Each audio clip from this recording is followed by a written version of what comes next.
everyone, and welcome to another edition of Taking Over. I am, of course, OLED Ed Ryse, joined as always by the natural Ash Pizarro. Astrid, are you ready for the week? Oh, no, wait, you're taking half the weekend off. I forgot. Never mind. Half of it? Jeez. Yeah, don't you're be taking jelly. off half the weekend. Don't be jelly. I mean, it's not like you host an NXT reaction show and then decide that you're not going to do half the weekend reactions for the NXT shows for the year 2025. Yeah. Don't worry, fans. I have found a wonderful special guest to join us, and we'll reveal that later. I didn't even bother telling Ashley because she doesn't need to know because she's not going to be here. Dang, I'm hurt. Okay. She's not even going to be here, so she didn't even know who the special guest is. Hello, Bobby. Okay. But we're here to talk about NXT and NXT Evolution. I mean, it's WWE Evolution, but as Ashley said in the pre-show chat, it might as well be NXT Evolution with them being really the only ones to, promote it. Well, WWE acknowledges it every week for like 3 minutes. Yeah, but NXT does more. Oh, of course they do. You are not the Demon Diva. You don't have your full-size Roman Reigns behind you. You don't get to apologize. I don't need Roman Reigns. Okay, I got better options. Sorry, Isa. You really don't. Your option is Seth. That's much worse than Roman Reigns.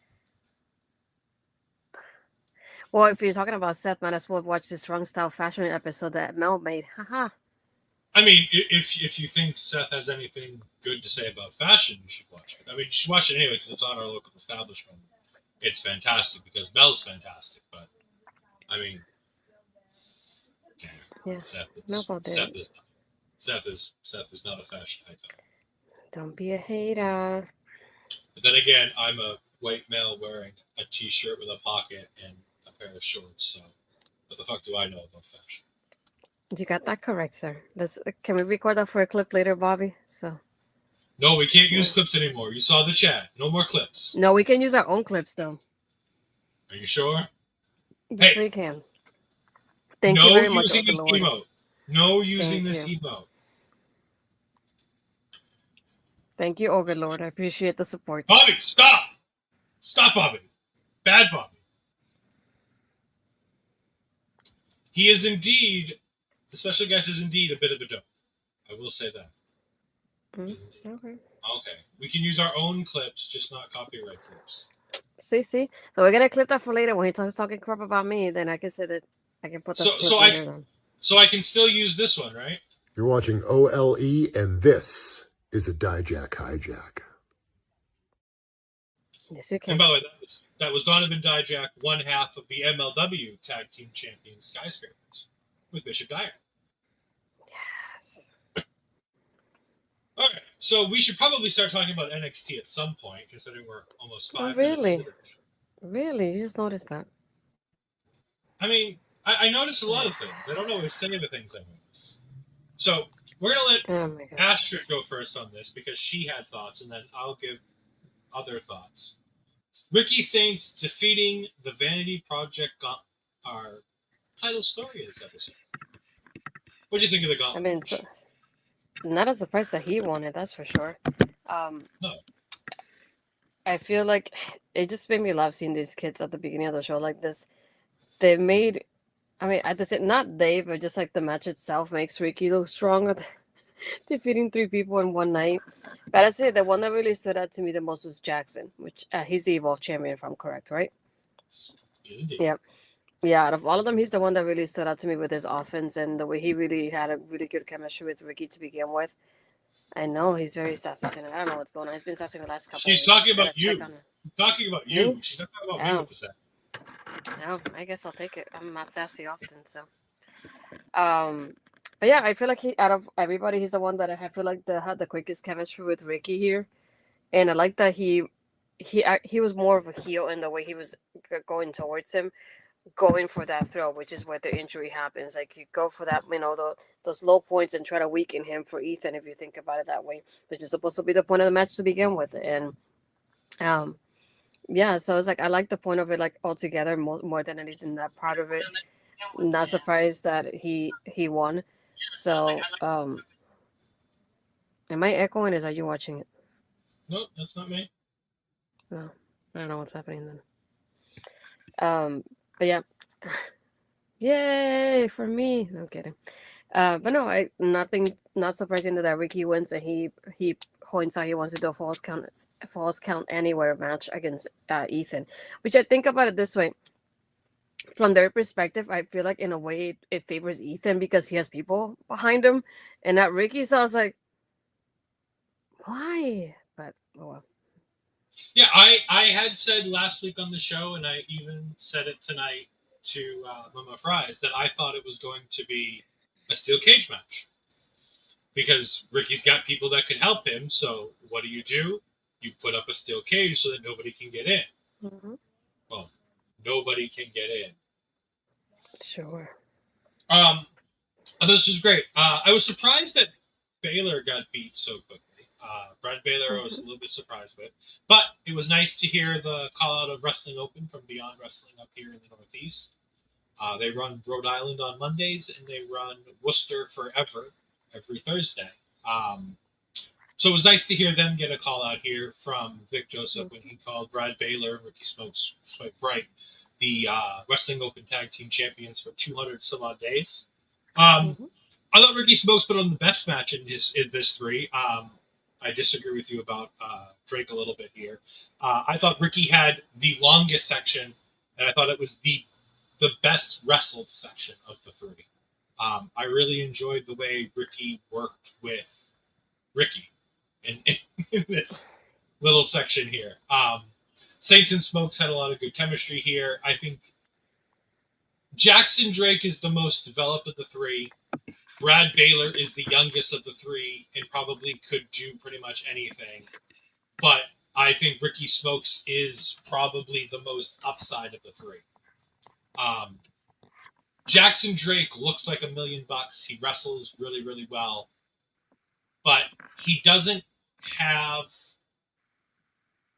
When I look at him, I don't see anything other than a guy I just want to punch in the face. Just because of who he is. But like I want to punch Ricky Smokes in the face because I see him, he has that look, he has that ability, he has everything that makes you want to punch him in the face. And he comes out to a dope song every month at Chaotic. So that's always nice too. It starts with like no, and it gets into something. It's really cool. I'll play it for you after we get off this room. But no, I thought Ricky Smokes had the best portion of this. Most importantly is because I thought that they beat Drake too quickly. Being the Evolved Champion and being the third guy, I really thought Jackson Drake would get a longer section of this match. If you're going to do a gauntlet match, it shouldn't be less than 20 minutes. And this gauntlet match was less than 20 minutes. I think the match finished about just after the quarter hour. I think it could have gone longer. I think everybody could have gotten a little more. I understand beating them quickly because they're not NXT talent. They're Evolved talent. They're ID talent. It makes sense to beat them quickly.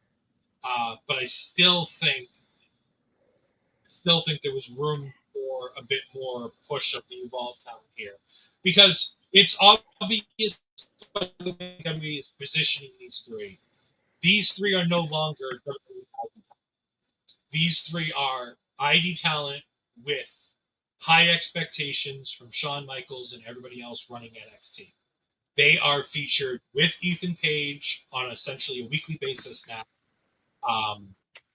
They are prominently positioned in Evolve as being top of the charts over there. There is no way these guys are not signed in the near future by the end of the year to a more permanent contract. If they haven't already been signed to something along those lines. Yeah, Saints versus Smokes. Trying to swap Swift right Evolve when I was watching it. They really are. But again, to just look at them and have that feeling is exactly what you want from guys like this. I mean, hell, they even had Ethan Page. I know we didn't talk about it last week, but he was in the backstage promo. Ethan Page said hundos last week. Like, they're getting they're getting to Ethan, and Ethan's getting to them. And there's no better asshole to learn from in the wrestling business in NXT right now than Ethan Page. Primary asshole of NXT right now. So Ethan and his children did a fine job here tonight. I thought Ethan was really good on commentary. I thought Ricky Saints had a fun match. I really liked the unique small package pin that he used to pin Ricky Smoke. That was really cool. It was a small package, but there was something interesting with the legs that Vic talked about where he hooked the legs. But he didn't hook it like normal. He grapevine. Yeah, he crossed grapevine the legs. I thought that was really interesting. And then, of course, he hits Drake with the Rochambeau to finish off the match, to get over his finish. And then, like Astrid says, mistakenly calls out a Falls Count Anywhere match, which I think is a dumb idea when you're challenging a guy who has 3 people on his side and you've got nobody. Yeah, I'm not a fan of it, to be honest. But I'm sure the match will be broadly fine. You'll get my thoughts on it on Saturday. You'll get Astrid's thoughts on it at some point. You'll get our thoughts on the match beforehand somewhere else tomorrow. But we'll talk about that later. Zaruka comes out talking about Evolution. Lainey starts talking her shit. Kalani and Lola. By the way, why is Kalani with the baby faces in this? Like, I thought I missed a chapter in here. Yeah, we've been pushing Kalani as what? Just because Carmelo puts a ring on it, which, by the way, congratulations, Kalani and Carmelo. But what? Carmelo puts a ring on and all of a sudden she's back to being a babyface? Is that all she needed? She just needed a Snickers? She just needed an engagement ring? NXT Love Island, doing its thing. Told you. Javier and Tatum won't be the only ones married in NXT sooner rather than later. I mean, we can talk about Kalani's hair. I don't think I should talk about it. But I mean, if Ashley wants to talk about Kalani's hair, it looked fine. No, she looks so pretty. You can tell she had that glow to her and everything, like she was celebrating something. She just got back from Hawaii. Of course she's celebrating. Of course. I don't blame her. Yeah, she was smiling a lot too. Like she couldn't stop smiling when she was doing her stuff tonight. Which is bad for a heel, which again, like I said, I have no problem with Kalani. I think Kalani's a great babyface. I still have questions about turning Kalani heel. Sorry. See, I missed the water bottle portion in the beginning of this. It wasn't until Zarya tweeted about it that I noticed that. So when Lainey came in at one point, Zarya had just a squirt bottle for like your hair or something, and she was squirting it apparently at Lainey, and she gave the reason as, let me just double check the exact words from her tweet because I sent it to Millie. It was gotta spray the cats when they're being naughty. So, I mean, this is a fine setup. And this is a fine setup. It set up Kalani versus Lady Reed later in the night. Then we get to part 1 of the Jordan Grace, Blake Monroe vignette packages. Now, I'm going to say one thing about this, and then I'm going to let Astrid talk about this.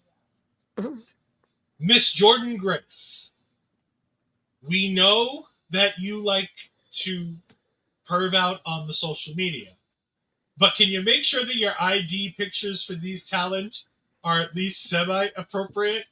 Because Blake Monroe, in a well-posed modeling photo in her lingerie, is not the type of thing I was expecting to come up when Blake Monroe called Jordan Grace in this segment. Imagine having her number and instead of calling Mariah May, you had to change it to Blake Monroe because of this whole segment thing. Like, I think this is hysterical, but also I just think it's so funny that it's Jordan Grace. Because if you don't know what I'm talking about, you don't follow Jordan Grace on social media. Because Jordan Grace is one of the best social media follows. If you just want to see a woman shooting her shot with every woman in professional wrestling. every. She even got caught up by a fake Lola Vice account on Worlds Collide weekend. So, like, I'm just saying, like, Miss Jordan, keep it for social media. Have an appropriate one on your phone when you're shooting vignettes. She indeed be wildin'. Thank you, Joe. We appreciate it. You get some work done. Leave us a note in the comment section on the VOD with what you think and what you've got going on with some of these matches. We'll talk about a little bit later.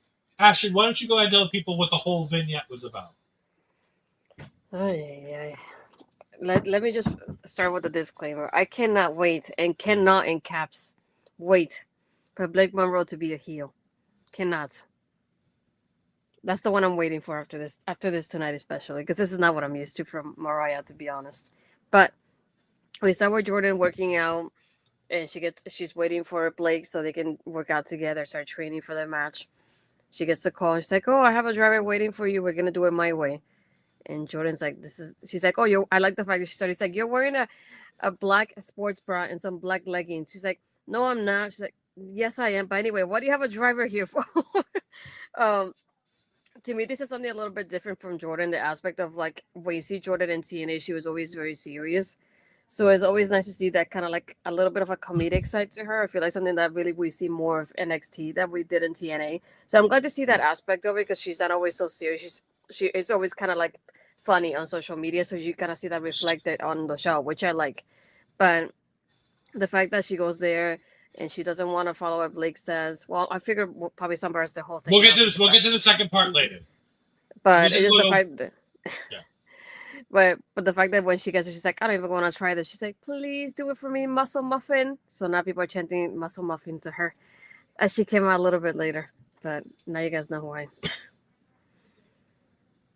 I love the second part of this with Blake Monroe giving her. You missed a bit of it earlier. I'll say that much at least. I love Jordan Grace for a variety of reasons. And again, my rant on Jordan Grace was last week that we didn't have any feeling behind. Mm-hmm. This is the Jordan Grace that I know and love. This is the Jordan Grace that we all know of. Yes, go to YouTube and rewind. Jordan Grace is funny. If you follow her social media, she is hysterical. She loves to have a good time. If you follow the NXT social media, you'll see that she is the main contributor to a lot of the silly shit that the women do on the social media over there. She loves to instigate things over there. She has a very funny side to her. And Blake Monroe is going to bring out this funny side to her. Because everything I said last week is entirely the different thing to everything I say this week about Jordan Grace. We saw her trying to be serious, being funny, being herself, being personable, having that genuine feeling coming through the TV screen. This week, we got all of that from Jordan Grace. That's what I was missing last week when she was talking about how important evolution is and everything else. This is why I said all the things I said last week. And yes, you could have called it haterade last week or whatnot. But like I said, I feel vindicated with looking at her this week and looking at that promo that she cut last week and going, there's more to her than this. She's better than this. And this is what I'm talking about. I'm not an idiot on social media saying that Blake Monroe can't sign with WWE because she's taking a pay cut. Gosh, no. Let's not get started on that. Come on. I was going to hopefully get an Astrid rant out of that one. No. I got tired from doing it on social media this week. That was great, though. No. And I feel like this whole segment, like I said, it just brings out more like a real side, authentic side to Jordan than it did last week. And I feel like that's a big difference because this sounded more like she could be herself. Maybe last week the promo they gave her was something that was very scripted to the point that it wasn't even genuine from her, if that makes sense. Because it just, this week, it felt more real. It felt more like I feel like I connected more with her tonight than I did last week. And this was a mix of her being herself between the workout thing and her being funny at the same time. And I feel like it was really well balanced. I'm just not used to Mariah I know Mariah's a girly girl, but I'm used to Mariah being this like heel persona and being a badass at the same time. So I'm not used to her being like, yes, we're gonna do this and we're gonna do our nails, that kind of thing. So that's what I'm hoping for. I did like her nicknames that she gave to Jordan's like JG, and then Muscle Muffin that people kept chanting at her at the end too. I feel like something that's definitely gonna stick with the PC there for sure. People forget because we had heel Mariah run for so long. Mariah was a babyface with Toni Storm for how long? Mm-hmm. I mean, yeah, but it wasn't like this though. No, it wasn't like this. But again, she was playing second fiddle to Toni at that time, so she couldn't be this much when you're playing second fiddle because you can't outshine the star. And at the time, Toni Storm was the star, and you had to be able to keep it just below the Toni Storm level. Let's also not forget here when we talk about Jordynne Grace being a girly girl. Let's not forget Jordynne Grace had an OnlyFans. Jordynne Grace is not afraid of taking pictures, posing for photos, being in front of the camera. She's not afraid of being a beautiful big woman with all those muscles and being the muscle muffin. I mean, is this Shaw way of giving us a heel turn? No, it's not, Millie. It is not. We're still getting that heel turn. Don't you worry. We're still going to break your heart. Also, Millie brings up, who'd have thought Jordynne Grace would be married to a man and 6 dogs and a woman would be the massive flirt? Yeah. But when you're married to an octopus, you have to kind of venture out a little bit. When you're married to an octopus. Sorry, Millie. I'm just going to be honest. We move on to the next match. We'll stop talking about Jordynne Grace and Mariah May for a little, Blake Monroe for a little while. Talk about Tavion Heights versus Dempsey, Charlie Dempsey. First thing I want to talk about in this match is Vic Joseph. You are a very, very clever man. At one point they were talking about Charlie Dempsey and they said, we need to talk about the regalness of his bloodline.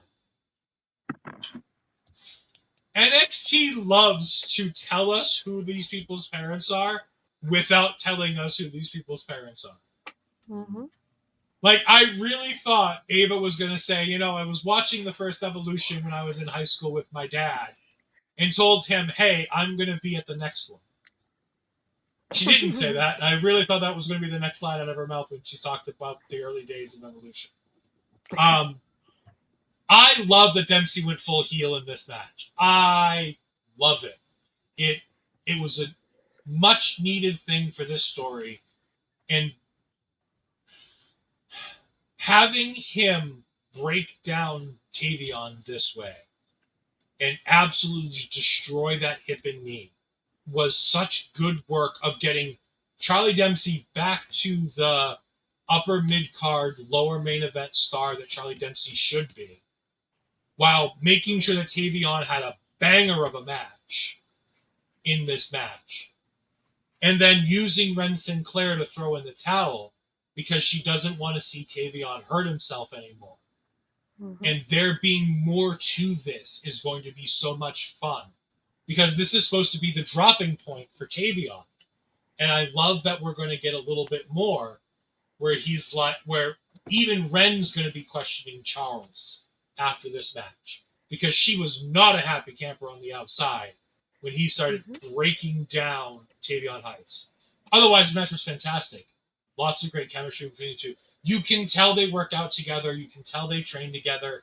You can tell that they probably work out matches left, right, and center, whether it be training for tag matches, whether it be training Miles for matches, whether it be training Ren for matches. You can tell they have significant ring time because there were no blown spots in this match. This match felt A+ perfect. I think Charlie is the right winner. I think he won the right means. I was surprised at the towel throw in. Mm-hmm. Because I just thought he'd win just by strictly breaking down Tavion and having Tavion tap, which would have been fine. Again, Ren throwing in the towel adds another layer to it because it's going to upset Ren. But at the same time, it does everything it needs to do, and it keeps what little pieces of the Candy Crew together that we can have. I mean, probably not. I don't think you need it to. Here's the funny thing. I don't think it needs to go anywhere. The throwing in the towel here with Ren throwing it in for Tavion doesn't necessarily need to go anywhere more than what it is. I don't think that the Thea one needed to go any further than it did. I think they beat a dead horse a bit trying to turn Thea heel after that one. And I don't think you need to do anything drastic with this one. I think you can simply have Ren Sinclair say, I didn't want him to hurt you any more than he already did. I know you want out, but I needed to protect you. And then have her go after Charles verbally. And then you can continue telling the story, but I don't think that really that the towel needs to be a large part of the story going forward. Especially where she's on the side of both of them. Yeah. I like the detail here, just like it happened with Miles, that they both came from the same entrance, and it's like we introduced one and then the other one, even doing the posing and everything together, and it almost feels like they almost did it almost in sync. It felt so right just watching it like happen that way. Like you said, the match was great in itself.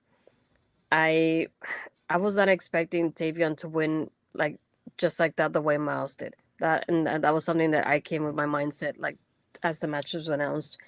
I was just waiting to see how it would end to have him to basically keep him in the Candy Crew. That was my mindset going into this, thinking how are they gonna let this happen? How are they gonna let Charlie win somehow here? And it was not the way I expected it to be with the towel being thrown. But I like the fact that he was showing that aggressive side of him, because I feel like now with the group, I feel like Charlie kind of took a backseat and kind of stayed in the background compared to the guys being a tag team. And then we saw that Miles it was just like Charlie was behind them and then the guys were in the front of us, and Miles stepped forward a little bit here. And Tavion was more in the middle and Charlie was still in the background.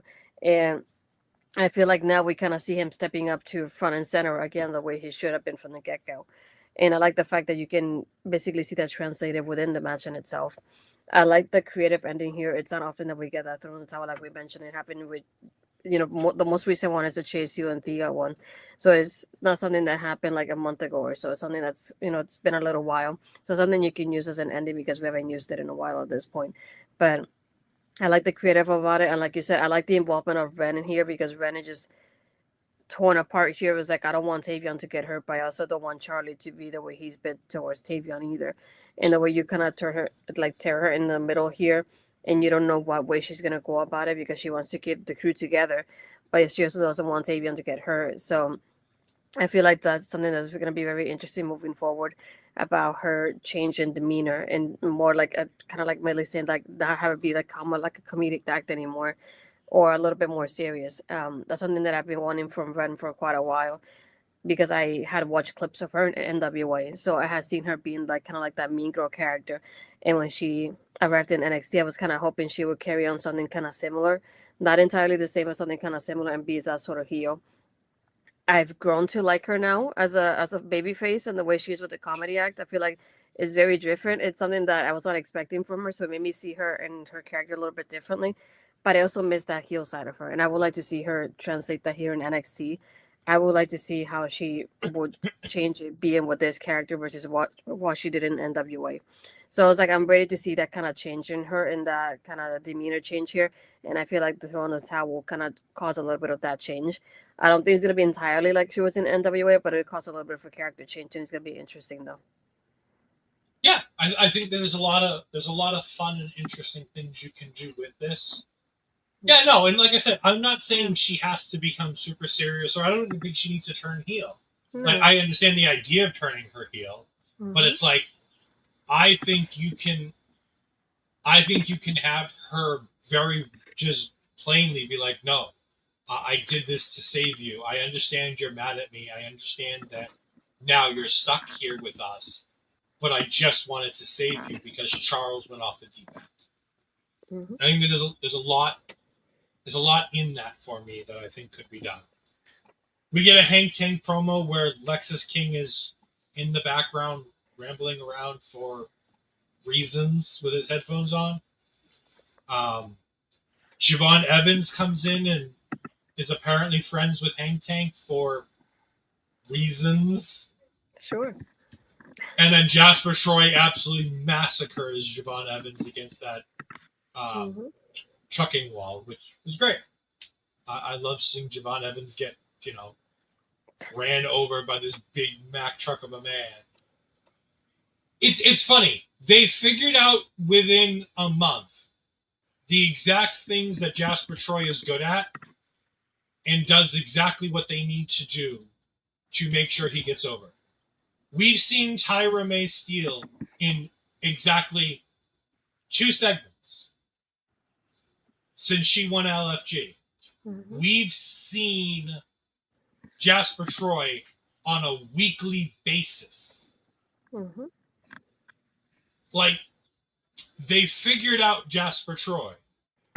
I just wish they'd put in some effort into figuring out Tyra May Steele. However, if they're going to just put effort into one, at least they've gotten Jasper Troy perfectly correct.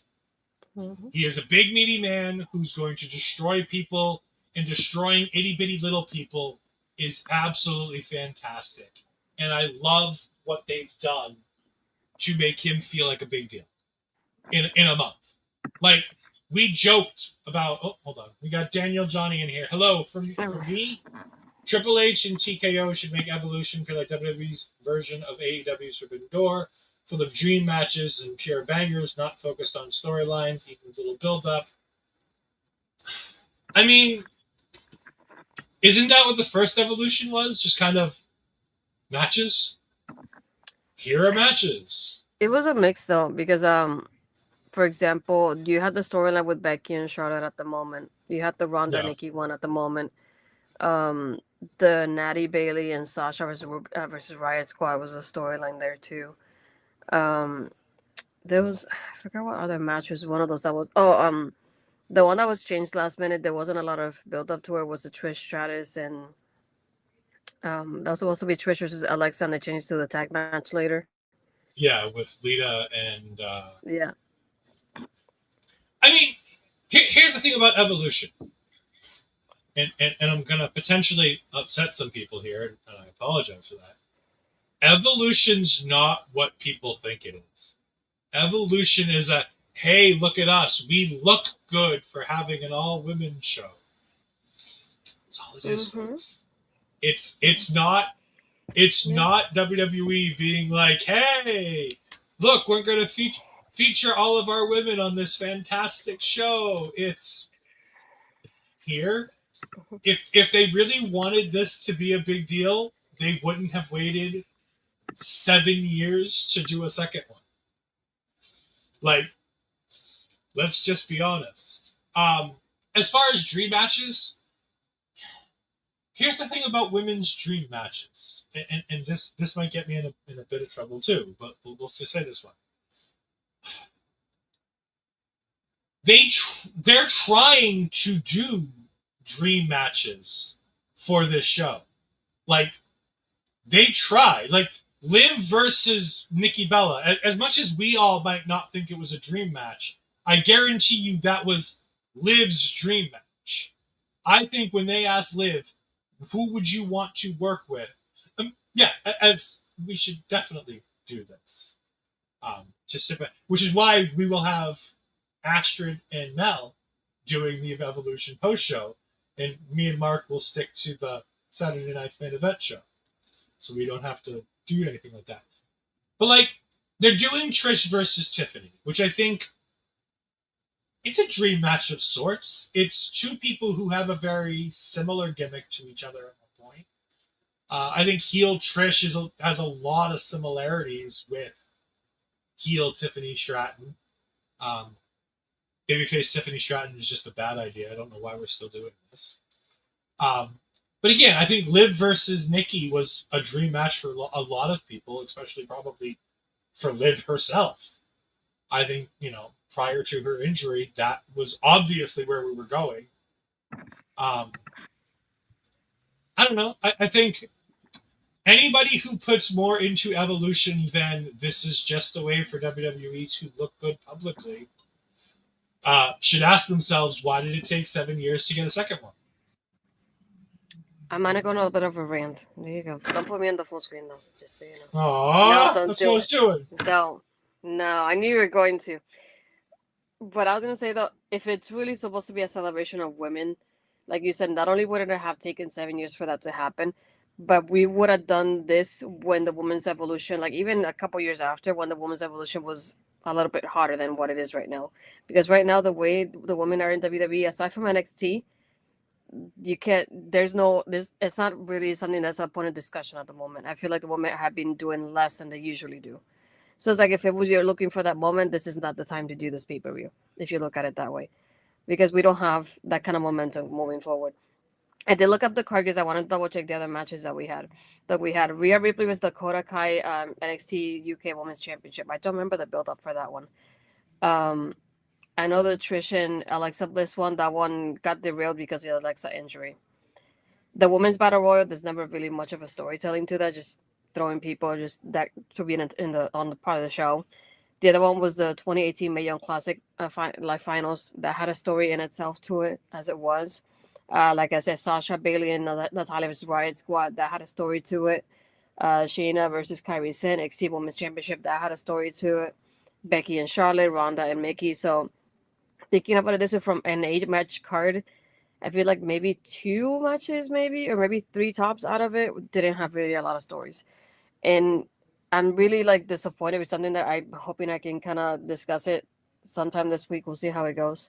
But it's one of those things that the build up towards this, you can tell it's been lackluster, aside from NXT, really. So it's just like this is not to me not the time to do this pay per view. It really isn't. You can tell that they're not putting effort into it, unfortunately. And if you're gonna do it half-assed, might as well not do it. Just saying. Rant over. You're muted. I didn't give you the big screen, but I made you bigger so that it'll be better. No, I entirely agree with a lot of what you said.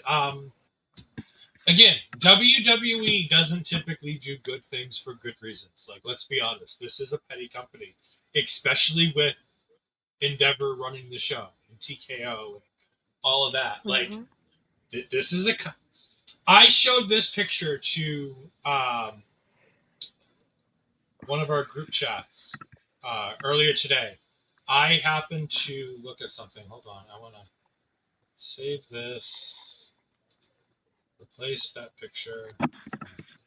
Sorry, give me a second. I wasn't planning on doing this, but 1 second.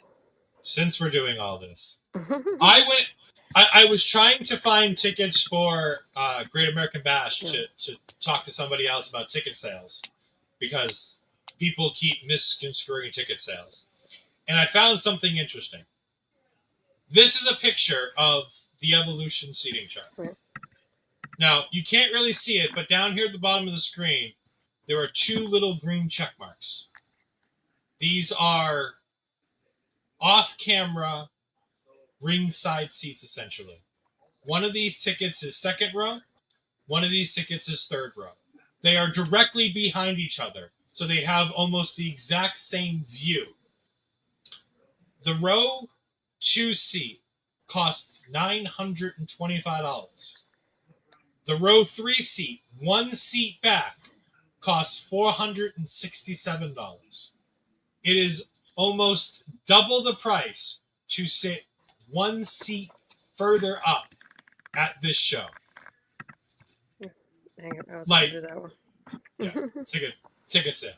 But no, so to go back to the ticket sales thing that I was trying to talk about with people, is that people are talking about misconstruing the Evolution ticket sales because Evolution has sold 4,000 tickets. Evolution has sold 4,000 individual tickets. The problem with the Evolution ticket sales is you can't only count the Evolution ticket sales because they're bundling with Great American Bash, Saturday Night's Main Event, and Evolution, all in group and big packages. So if people are buying those group seats, then you're not going to be able to do it. So when you say Evolution sold only 4,000 seats, remember, look, this is a lot of sold seats. And again, I give you that there's a bunch of open seats here still, too. Less than a week before the show. But that's more than 4,000 of 10 or 16,000 sold. Mm-hmm. That's not a half-empty arena. So, I mean, there's more than meets the eye when it comes to these ticket sales and these shows. And people just need to, especially this weekend, with all of the wrestling we have this weekend. We had Raw last night. We had NXT tonight. We have AEW Dynamite tomorrow. Thursday night, we have Impact. Friday night, we have SmackDown and Ring of Honor. Right? Isn't Friday Ring of Honor Supercard? I think. Oh, is Collision on Thursday night again, too? Yeah, I think so. Okay. Mm-hmm. Yeah, plus TNA as well, as Millie says. Yeah, so you have TNA and Collision on Thursday. On Friday, I believe you have SmackDown and Ring of Honor, right? Isn't that Supercard of Honor? I think it's the day before. I think isn't it Saturday? I thought it was Saturday. No, Saturday is Great American Bash, All In, and Saturday Night's Main Event. Because All In starts at 2 o'clock on a Saturday because reasons. I'm trying to find it. Let's see. By the way, we're going to have a post-show Supercard Friday. Supercard Friday. Yeah, that's what I said. Friday is Supercard. Yeah. Okay. And then Saturday is All In at 2 o'clock. Because reasons.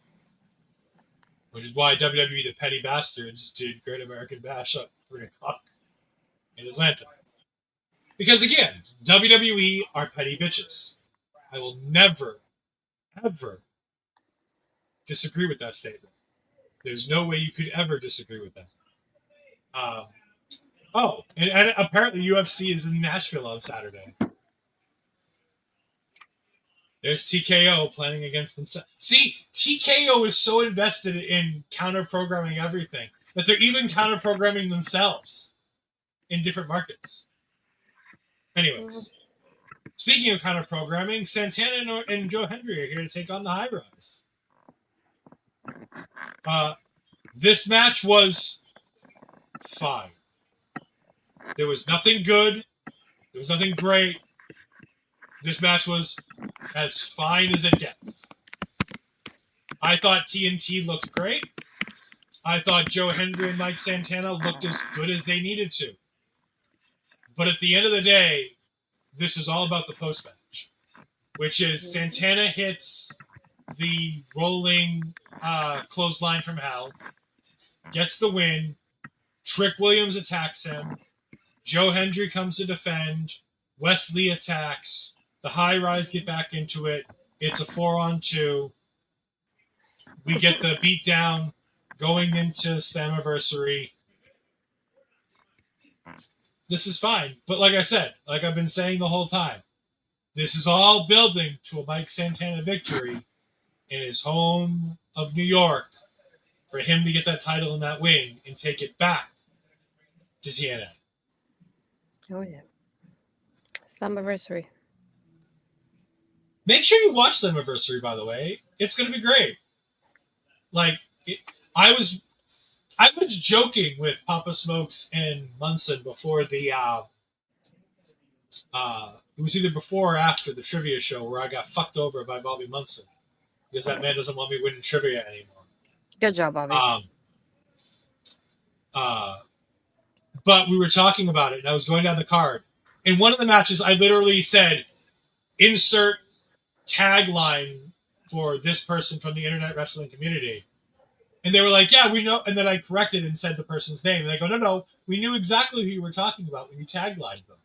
You gave the exact tagline you needed to for that match. And I'll say it's insert name here versus Indy Hartwell. So you can all assume what I said. But no, this card is going to be fantastic with the unusual exception of JC Jane or Jordan Grace is taking on Masa Slamovich title for title. Why? Why is this match title for title?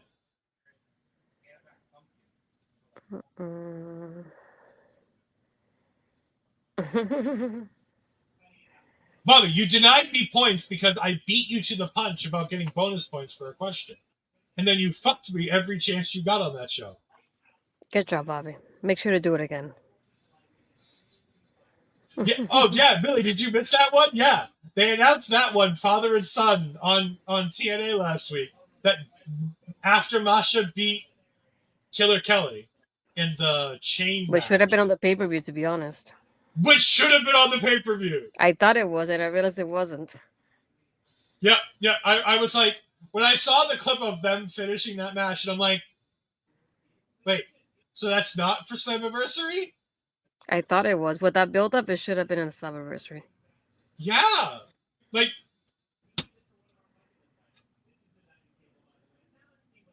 so yeah, TNAing all over TNA. You know, the ownership might change. The people who they're collaborating with are going to change. But the one thing that'll never change is TNA is going to TNA. If there's a bad decision to make, TNA is going to make it, let me tell you. That's my hope, because that would be cool. I think, in my opinion, that would be great. But I also thought Masha was going to be the one to dethrone Jordan Grace.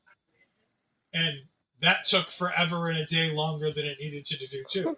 Because, again, TNA will TNA, and whenever there's a good decision to make, they won't make it. We had a video package pumping up Imamura to win the NXT Championship.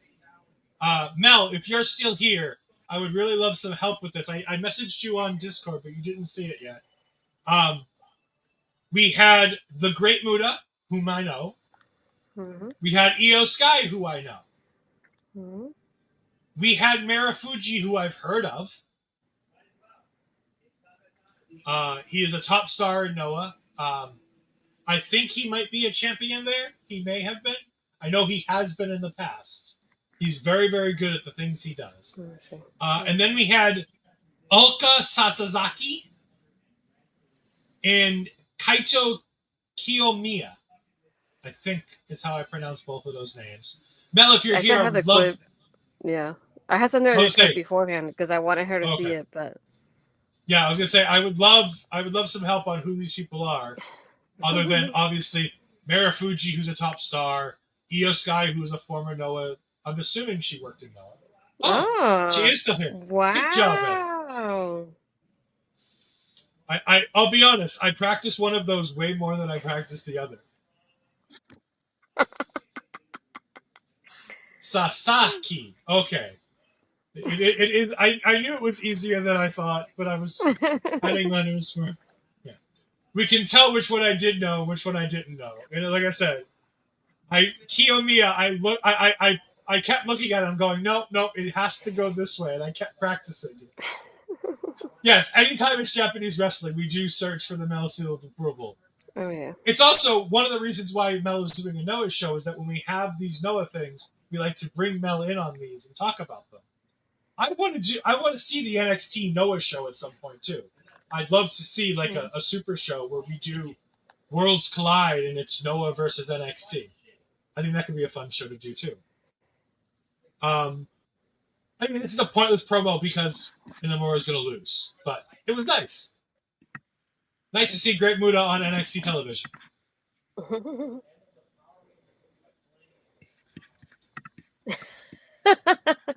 Clever. Yeah, Bobby, you can do that too.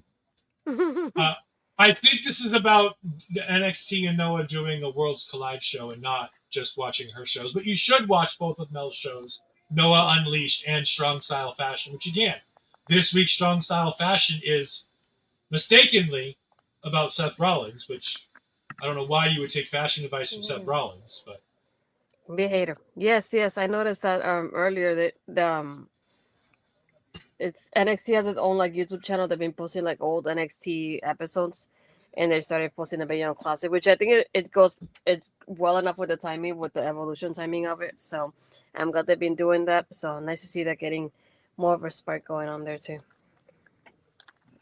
But you blame me for the Seth Rollins part of it, because if you blame me for that, I will take all the blame. Thank you very much. Because it was your fault. And yes, we do all miss WCW. Hopefully, Women's Classic Wrestling will come back at some point. If we can get those three doing shows again. Dark State cut a promo about attacking Cardona and says that they want. Apparently they were the mystery attacking team of Hank and Tank.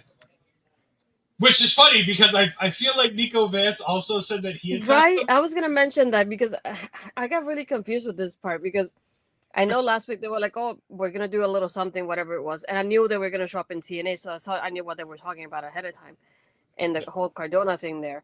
But then when they started talking about the Hank and Tank attack, but then later on we get the Culling and Nico's kind of taking credit for it, so I was like, who might stop here? Because somebody did it. They can't be two people from two different groups working together to actually attack Hank and Tank this way.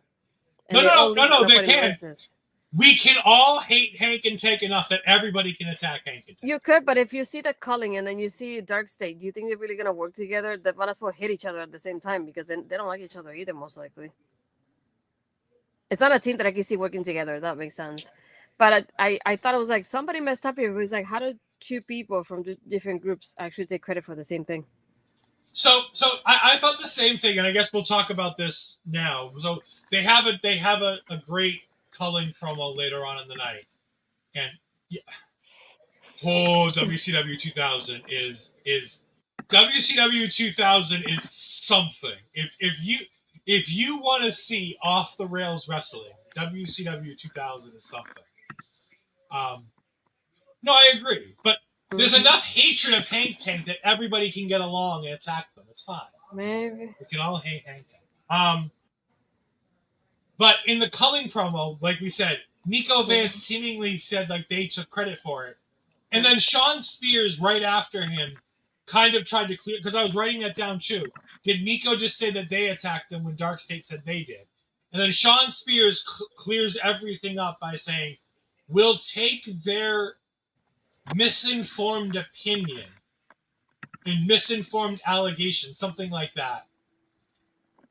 Bobby, my lawyers have already drafted the paperwork. It's on the way to Saskatoon, but unfortunately, they've had to take a mule to get it to Saskatoon because, there's no actual mail delivery out that far in the boonies in Canada. So, but no, Sean Spears did try to clarify it, being like, no, they said we did it, but we didn't do it. So, but yeah, no, that was a really weird thing where like everything went wrong.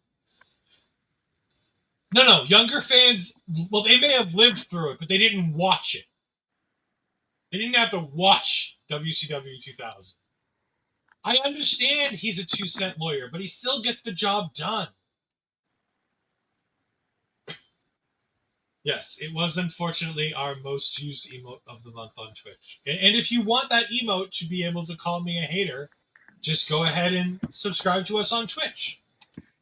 We have 292 followers over there. We live cast all of our stuff here. And for the next 2 weeks, you can catch our Mother Tucking Post Show over there exclusively on Twitch for the next 2 weeks. So you can go ahead and do that. That's going to be great. It's going to be fine. STG pays a monthly subscription to call me a hater. It's fine. We understand. Yes. And if you want to see all the other wonderful things that you can see on Twitch at our local establishment, watch this calendar of events. Never gonna stop, never gonna change, never gonna do the things you say. I run my own way to get there. Fools are calling and I don't seem to care. In the air, no more crowd, just the opposite kind of few clouds. So tell me this time is coming for the sake of all your lies. Why don't you try to be wise? Know that I need you anyway.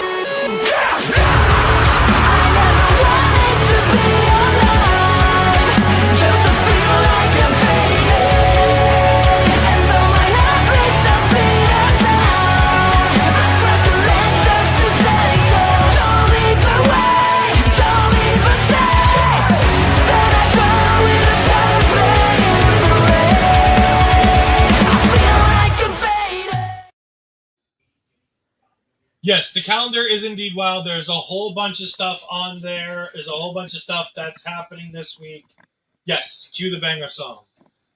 So make sure you catch us anytime this weekend. There's probably always going to be a show on there. You know, I can only do some things very well, and that's one of the things I do very well. It's probably one of the few things I do very well. Getting back to NXT, because this is an NXT post show, we're nearing an hour into the show almost.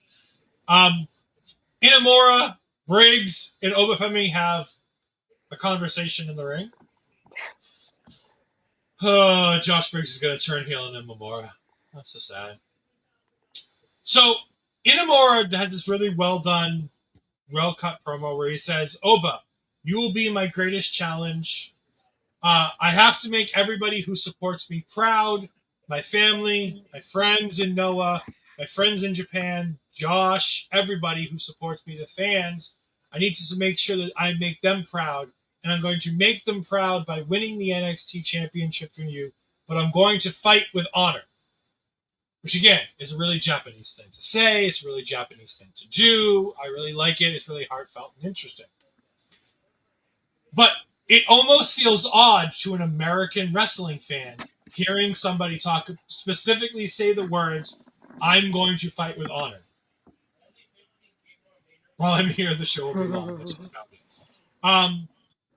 Obafemi responds that he hopes that the fans, his family, and his friends can pick up the pieces, because the truth is, you will not prevail. I will be the champion, and you're not worthy of carrying this championship. To which Briggs interrupts, and the crowd instantly starts booing, because they are not having any of this Josh Briggs involvement. Neither was I, neither was Astrid. Briggs says that Inamura may be a man of honor, but I'm a man of mayhem. And I'm going to make sure I do whatever it takes to make sure Inamura wins the championship. Which means code in wrestling language, I'm going to do everything I can to make sure that Inamura does not win this championship.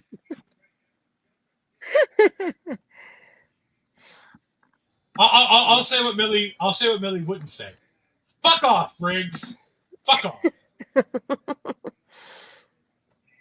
The three of them brawl. This is great. Was it the three of them? Was it really? So, Oba attacked Briggs, and then Inamura defended Briggs and attacked Oba. So then Oba hit Inamura, and then Oba hit Briggs, and then Inamura and Oba got separated. So, sort of. The moment that Briggs inserted himself into this, I went, oh no, this is trouble. This is really going to be trouble, isn't it? Wait. No. As soon as he started talking, I wrote in my notes, Briggs interrupts and the crowd instantly boos. Briggs seems to be a bit of a heel in this promo. No, the moment that he made it about himself, what we were talking about Inamura this whole time, within the recap from Noah and the people from Noah and Io, and then the promo at the beginning, I went, this really spells out bad news. And then not the way bad news that I want. I would play a clip of that if we had one, but I can't, so we won't. This is where we had the second part, where Jordan Grace got a spa day from Blake Monroe, where Jordan tweeted, I can change her. So, we'll see how that goes. We then get Kalani, Happy Kalani. Kalani. I combined the two of them. We got Kalani versus Lady. Or Kalani. This match happened. It sure happened. I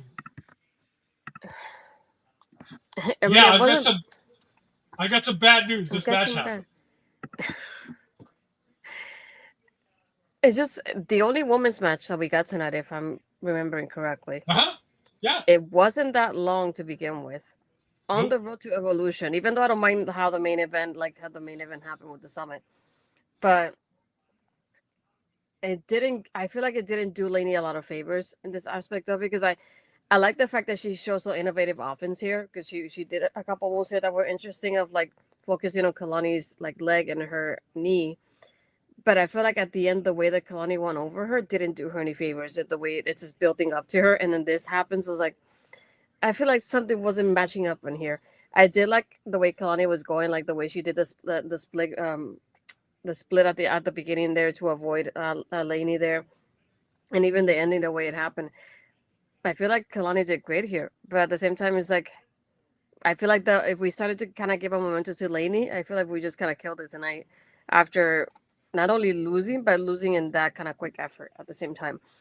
Yeah, I just kind of I don't want to say disappointed me, but I just like I feel like it threw me off because not that I expected Kalani to lose, I expected something different out of this match, but not what happened tonight either. It did nobody any favors. Kalani doesn't come out of it any better than she went in because she's already at a relatively high stake. Her getting beat down 90% of the match and then all of a sudden just hitting that split-legged moonsault when Laney put her on the top rope doesn't really do anything for her. Laney in the losing effort and then being attacked afterwards, it puts her in it continues the story with Thea, but it doesn't do anything for Laney. Mm-hmm. And it just makes Thea look like a crazy person, which she is. So, like, I feel like it was the only women's match. It didn't get enough time, and it was poorly laid out where Laney got almost all the offense and then lost the match in a weird way that didn't make sense. I almost would have rather Kalani lose the match if you're going to do this story and just have Laney win. Because I don't think Kalani's long for NXT at this point. And to another layer to it, once Thea attacks Laney, I mean, they get off after this. The way that Kalani was standing in the ring, I thought somebody was behind her. So I was expecting the way they did the angle here. I was waiting for the crowd reaction to kind of give you the cue, like somebody was behind her, but they just cut out of nowhere to something else. And I was like, what was that? That was so, like, the timing of it was pretty odd to me as well.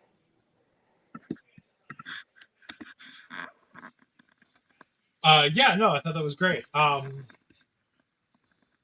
like the angle thing. I know they didn't do anything with it, but I like the fact that they do it and then nothing happens, so that occasionally you have to do things that make you think something's going to happen and nothing happens, so that it's not like other wrestling companies. I won't take any shots where the lights go off and when the lights come back on, there's always somebody in the ring.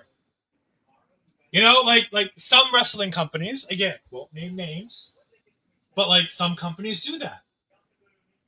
Oh, there's more than one wrestling company that does that. So if you're thinking that company, then you're wrong. Because nobody does that as good as TNA used to in the 2010s.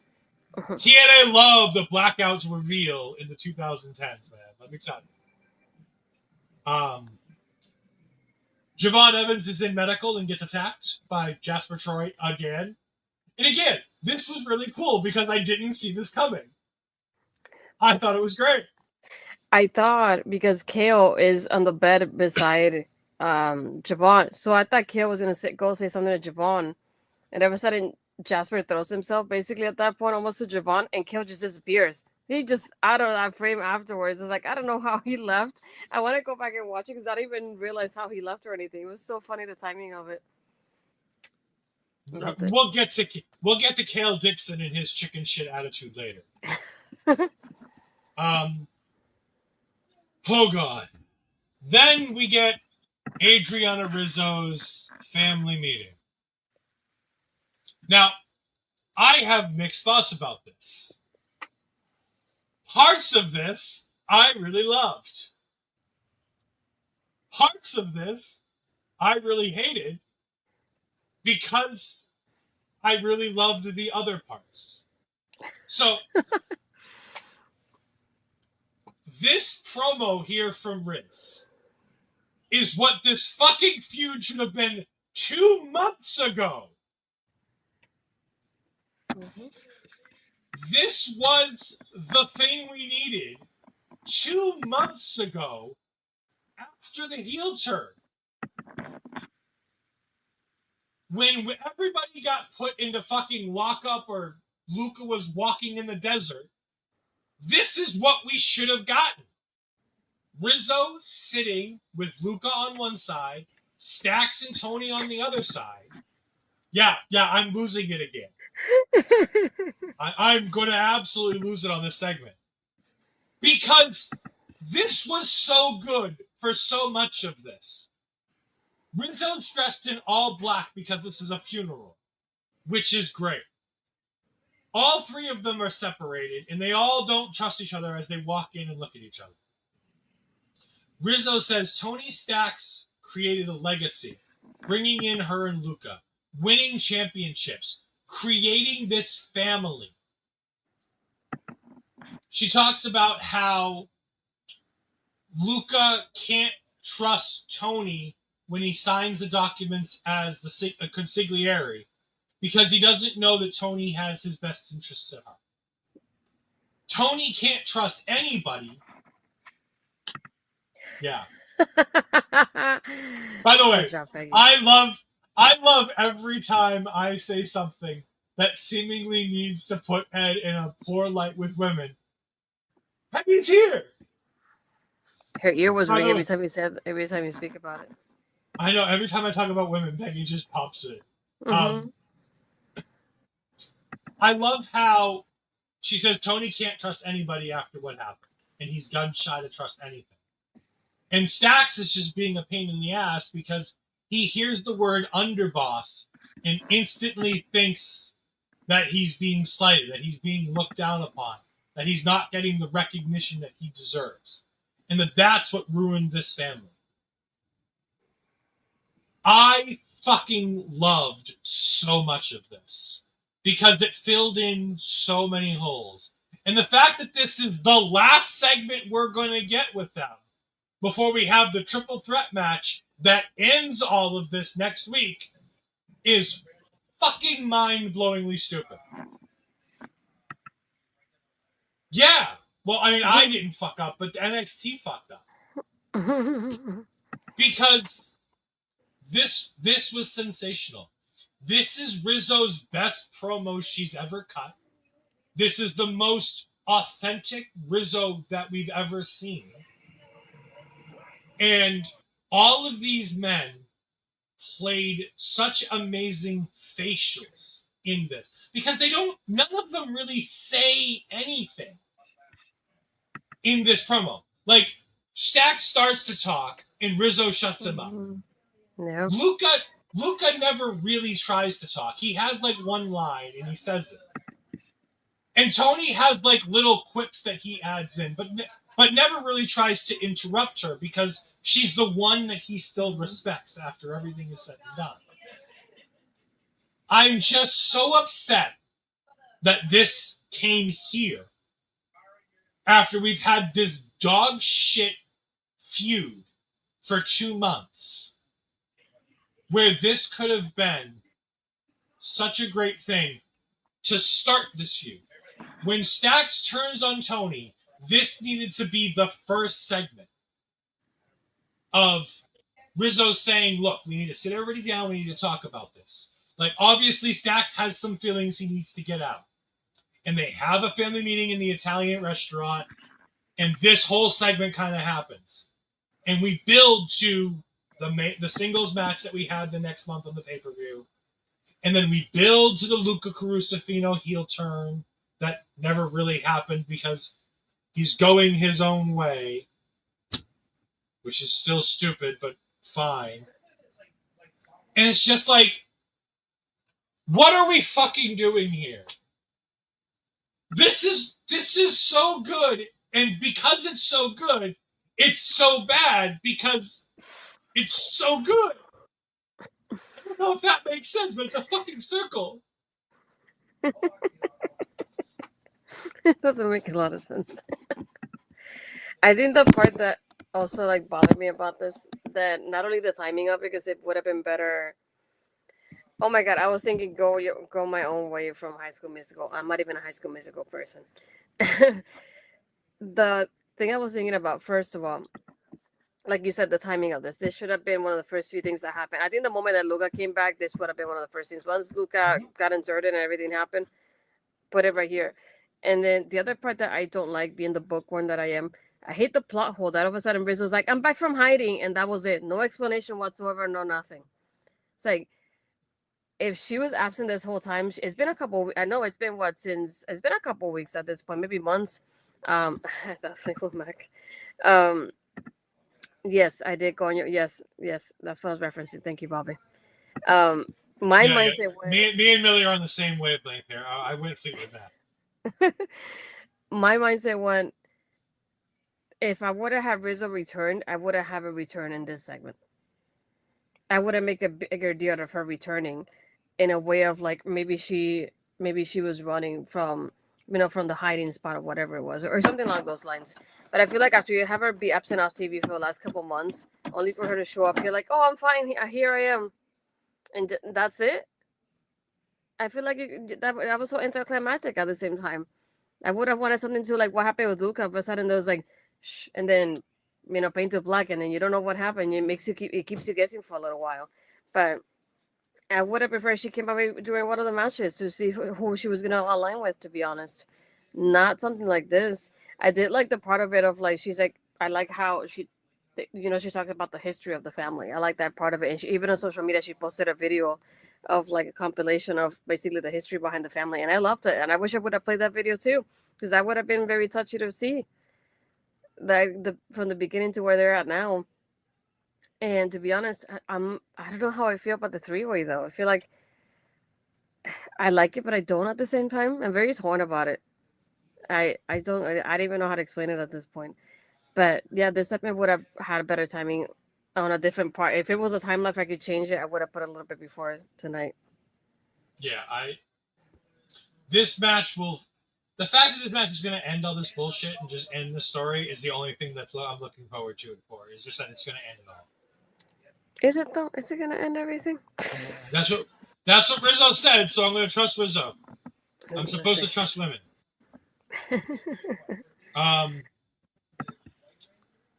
Speaking, we then get Jasper Troy saying he wants the Great American Bash championship match to be a three-way. Javon Evans attacks, and that happened.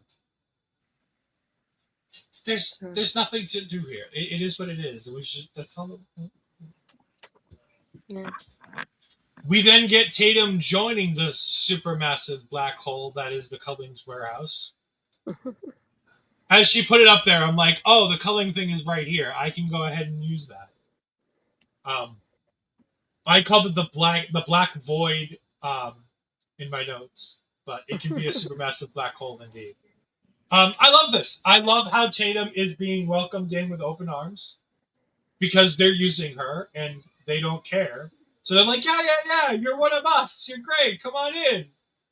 And they're like, because of you, we get this tag team championship match, which we're going to win the tag team titles. And Izzy's like, and then I can win the North American championship. And I'm like, y'all are very deluded if you think any of that's happening, but good for you. And Tatum's best line is, look at all my new friends, and they're going to get all these new gold things, just like their hearts. And I'm just like, oh, poor Tatum. This is going to hurt me even more, I think. And by the way, if you haven't seen our interview with Javier Bernal, go ahead and watch our interview with Core Kid Javi, as we interviewed him about a month ago, as he got ready for his indie run. And if you go to his Twitter, you can go ahead and check out the music video that he recorded, where he has his new theme song as a part of it. I forget what the band's name is, but you can go on to his. It's one of his pinned tweets on his Twitter, so you can go ahead and do that. We love Javi here. We've always been big fans of Javi. We're going to continue to be big fans of Javi. Oh, poor Tatum. Poor Tatum. You know what I was kind of hoping that would even like to continue on with the trend. How they said we're gonna win the tag team titles, and then Izzy says I'm gonna win the North American, and I would have been like, and Tatum is winning the Battle Royal, right, Tatum? And they just left it at that to see what Tatum's reaction was gonna be. I feel like it's really gonna break me so much when this happens. I might cry. And then we had a really, really great transition from Nico in the Culling space to Nico on the ramp.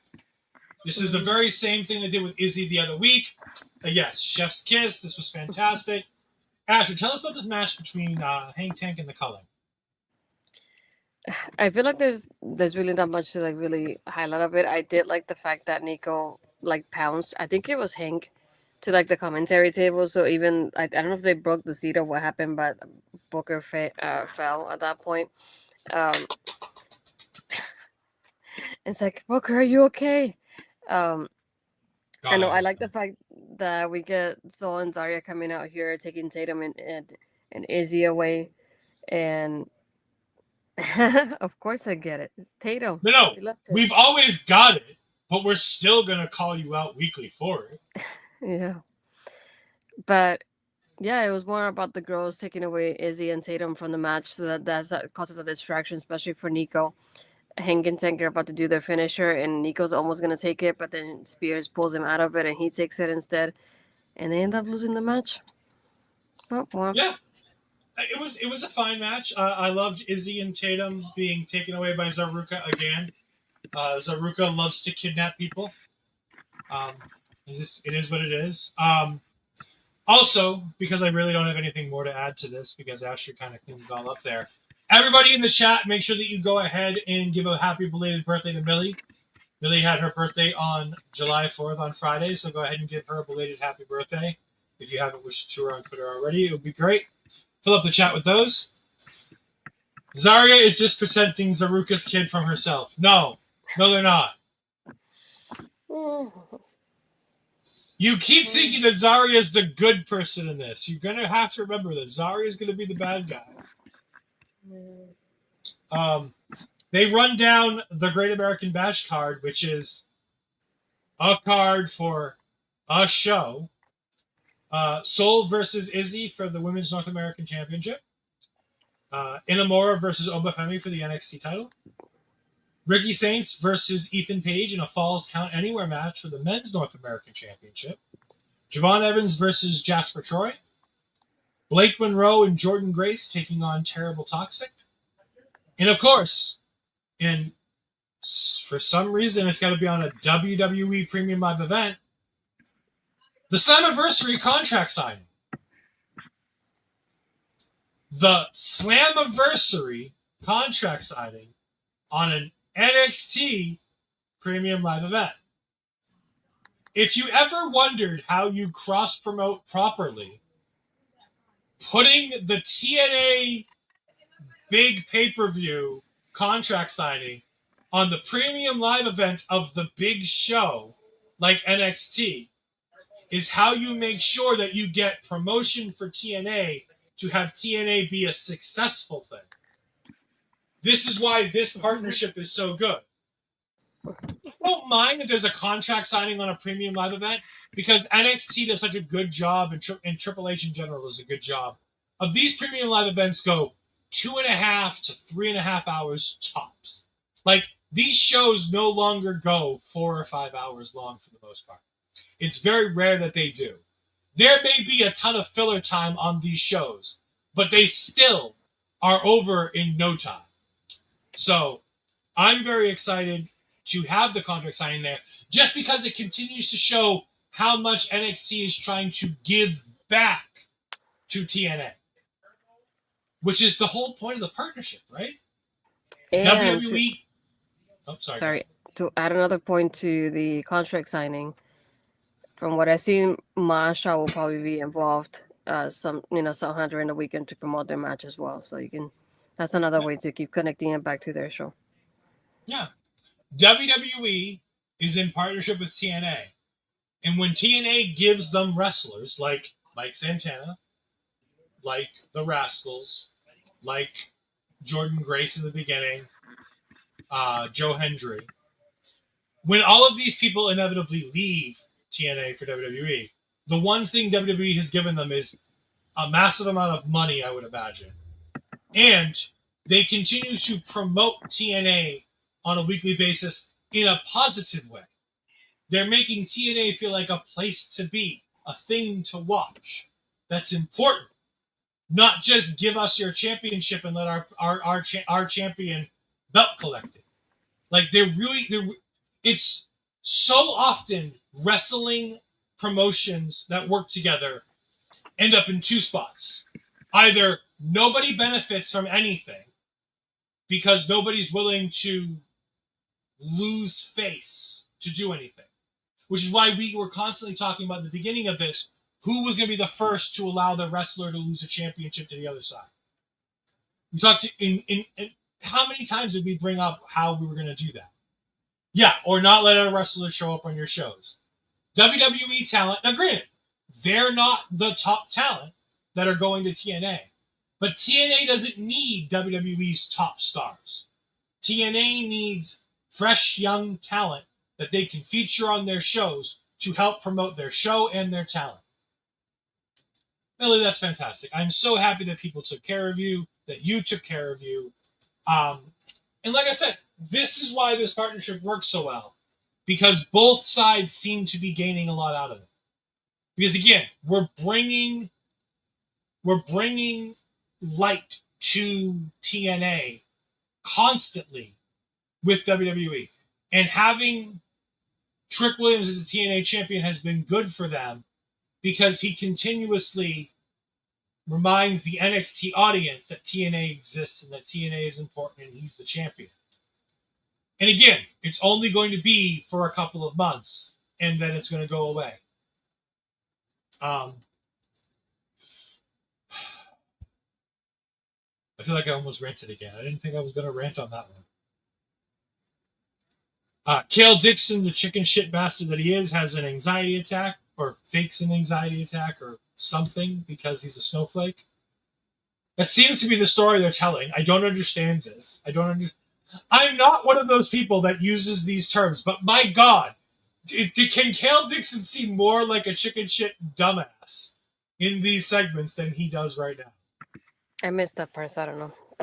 Okay, so I'll explain this whole thing to Astrid now because I didn't take huge notes on it, but I never use those words, but I have to because it's how he makes me feel. So Cale is supposed to have a match, and they even talk about it. They do the voiceover where it's Vic, like they have like a skyline shot of Florida. You know, like Vic Joseph was like Kyle Dixon was supposed to have a match this week, but obviously that's not happening. Let's go ahead back to the trainers room to talk about why that's not happening. And they show from earlier night where Cale was next to Javon, with him, Andre Chase, and Uriah Connors.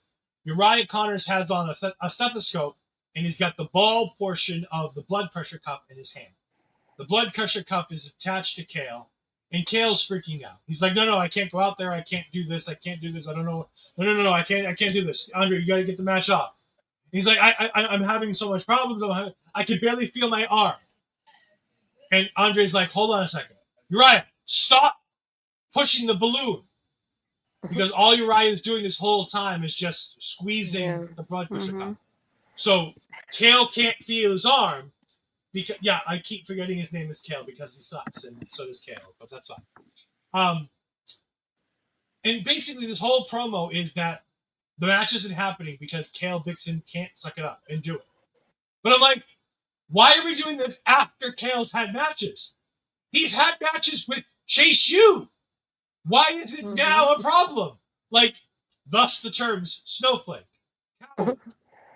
That's why he gets these words, because what the fuck is, like, what changed in him?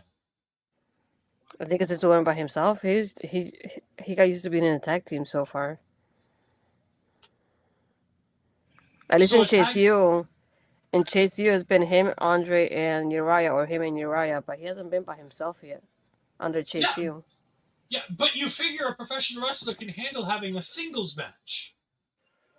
Even the great tag team wrestlers can have singles matches. I know. We'll get an explanation soon, I guess. And then we get the Summit. The Summit is really good. The Summit is... Okay, I'll rephrase that. The Summit is fun. It's the best promotion that Evolution has had, which is sad. But it involved a whole lot of people.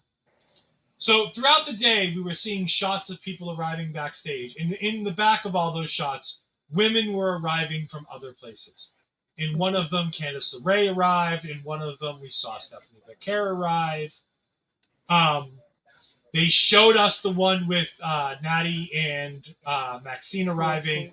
Mm-hmm. They showed us Zelina Vega arriving on their own. Mm-hmm. Ava announces that Kalani, Lash, Tatum, Jada, Lola, and Izzi will be the 6 NXT participants in the Evolution Battle Royal. JC then interrupts. Then Jordan interrupts JC interrupting. And then Lash comes out claiming that she's going to win the Battle Royal, which she won't. And then Stephanie Becker interrupts her. And then the Dungeon Dolls. Into a huge pop for Stephanie, though. That was a great reaction for her. Well, yes, that's because people love Stephanie, and they took her away from us without telling us they were going to take her away. Not only that, but I think Natty was another one. Once Maxine started talking about Natty and said Natty is the boat and the legend, she got a huge reaction as well, which I was very shocked about. But nice to see that. And if you want to see Natalya doing great things, go watch the Reality of Wrestling show from this past Sunday, where Natty Neidhart, not Natalya, but Natty Neidhart took on Promise Braxton, I believe it was, from Reality of Wrestling. Fantastic match. It was great. As much shit as I give Booker, I do love watching Reality of Wrestling when I get an opportunity, because it's good. Dungeon Dolls come out and interrupt. And then Natty looks like she's going to kiss Maxine as she's trying to hype her up for them being the final 2 women in the Battle Royal. And then all kinds of women start showing up. Jada and Julia are in the crowd. Ivy Niles, Zelina Vega, Lola Vice all jump the barricade and come ringside. Candice LeRae was apparently on the other side because I saw her in the brawl. Yeah, she was. I didn't see her until the brawl. I didn't see her until the brawl either, but she must have been on the other side during this. Maybe. And we just didn't see it. And then the brawl starts because you have too many women in the ring and nothing to do with them, so of course they're going to fight. And the whole brawl goes on, and nothing really happens. And then Izzi and Tatum just stand there and watch as everything goes away. Oh, they took her away without telling y'all. How doesn't it feel? It feels terrible. I don't know what you're talking about, that we just took her away without telling anybody. I mean, WWE would never do that to anybody. WWE would never do that to say New Japan Strong. Never. Yeah. And of course, Corey Graves goes, "Hey, Booker!" as soon as her music hit. And that was the end of NXT. It was a show. Things happened. Mm-hmm. I mean, Great American Bash feels like a filler show. Nothing on that card feels important. I wouldn't be surprised if none of the 3 title matches are... There are no title changes on any of the 3 title matches. I won't be surprised if Javon Evans loses to Jasper Troy in the Jasper match. And I don't think anybody... The tag match feels like it might not even have a finish as we lead into the Evolution match the next night with Jordan Grace. Mm-hmm. And to recap NXT's involvement in Evolution, which you can catch Mel and Astrid reviewing this show. We're going to have Zarya and Sol Ruka in the Fatal 4 tag team match against Roxanne Perez and Raquel Rodriguez, the Kabuki Warriors of Kairi Sane and Asuka, and Charlotte Flair and Alexa Bliss. And if you haven't read or watched the thing that Charlotte Flair wrote or did a video for, please go watch that on Charlotte Flair's social media. It's really good. We also have, like I said, the 6 people in the Battle Royal. And, of course, we have the NXT Women's Championship match that will be on the card as well between Jordan Grace and JC Jane, where that title won't change hands because if Masha's having a match, she's sure as hell not having another match with Jordan Grace.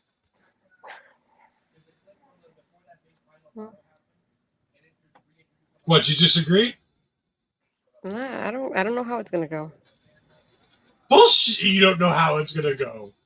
Do you really think TNA is gonna do another Jordan Grace versus Masha Slamovich match? Why not? They could. But it's just safe to get a banger from them. Well, yes, you're gonna get a banger from them as opposed to if you have JC Jane in the match. I agree. But yeah, I don't know. Once again, the women will have an awesome evolution and it once again prove why they should give a fuck. And we'll also see why WWE will not give a fuck. I like how we can tell we're hating on it because we've been here for an hour and 30 minutes.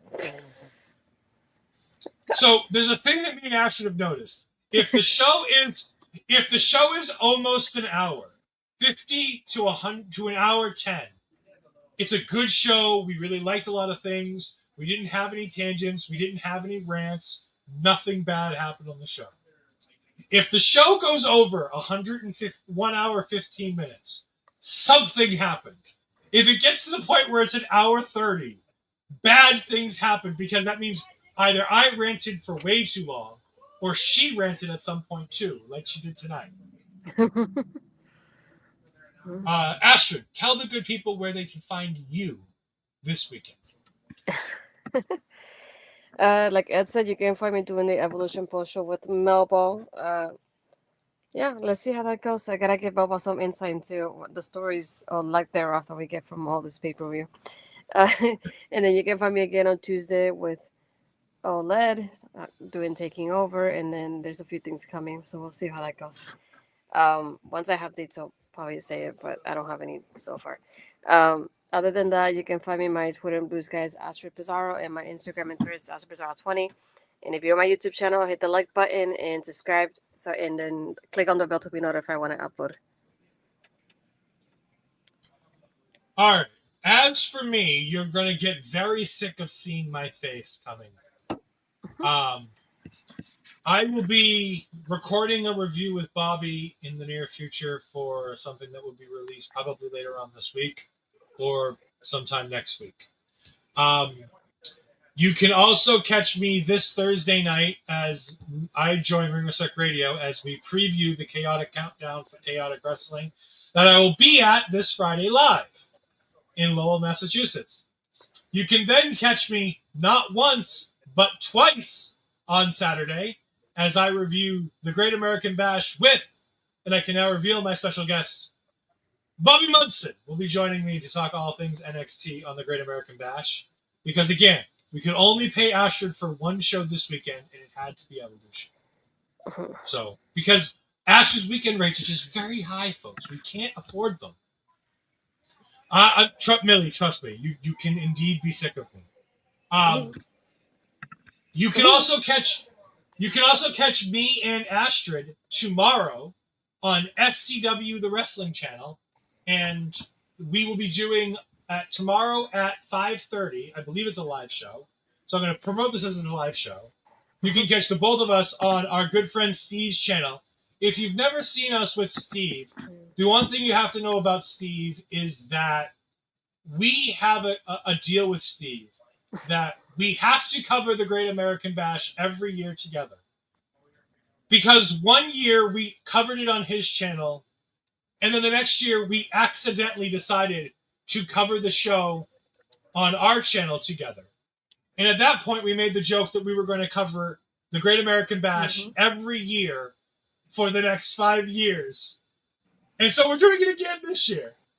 We keep alternating channels. So indeed, I have put it in the chat, but it is SCW, the wrestling channel.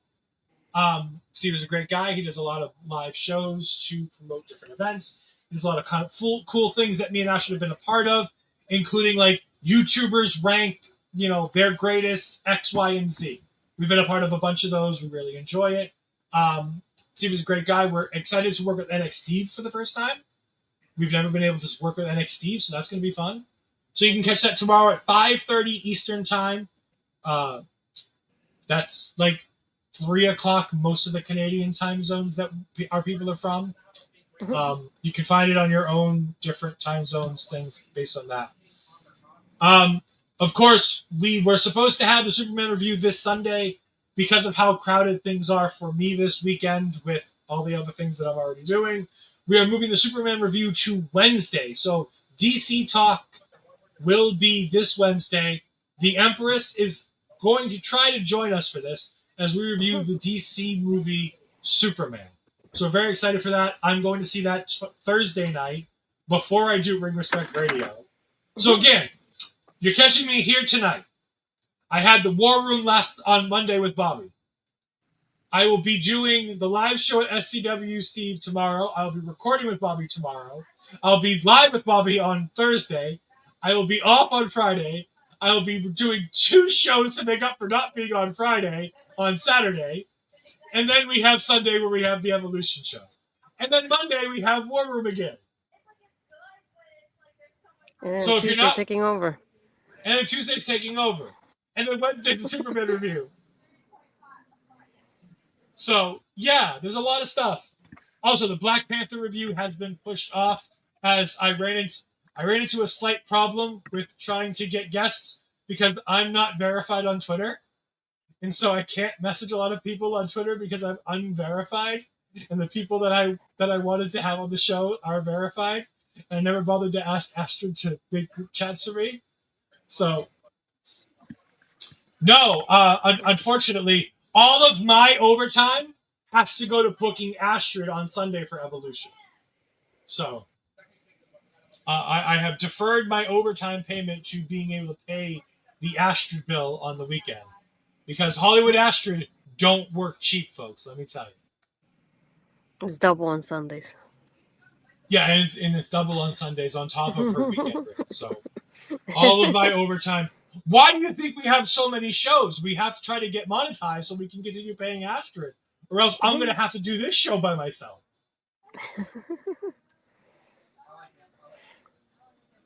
I know. It's drops. She has indeed started to appreciate her Hollywood status. Thank you all for joining us. We greatly appreciate it. On the way out, I'm going to play the calendar one more time as I go ahead and find a raid for us to raid. Because Allison K's not... You know what, Millie? That might be something that I do to try to save some money on Tuesday nights and just have Millie join me. We'll see. Have a great night, everybody. We're going to do a raid on the Twitch side. Have a good night. Never gonna stop, never gonna change, never gonna do the things you say. I run my own way to get there. Fools are calling and the eyes seem to care. In the air, no more crowd, just the opposite kind of few clouds. So tell me this time is coming for the sake of all your lies. Why don't you try to be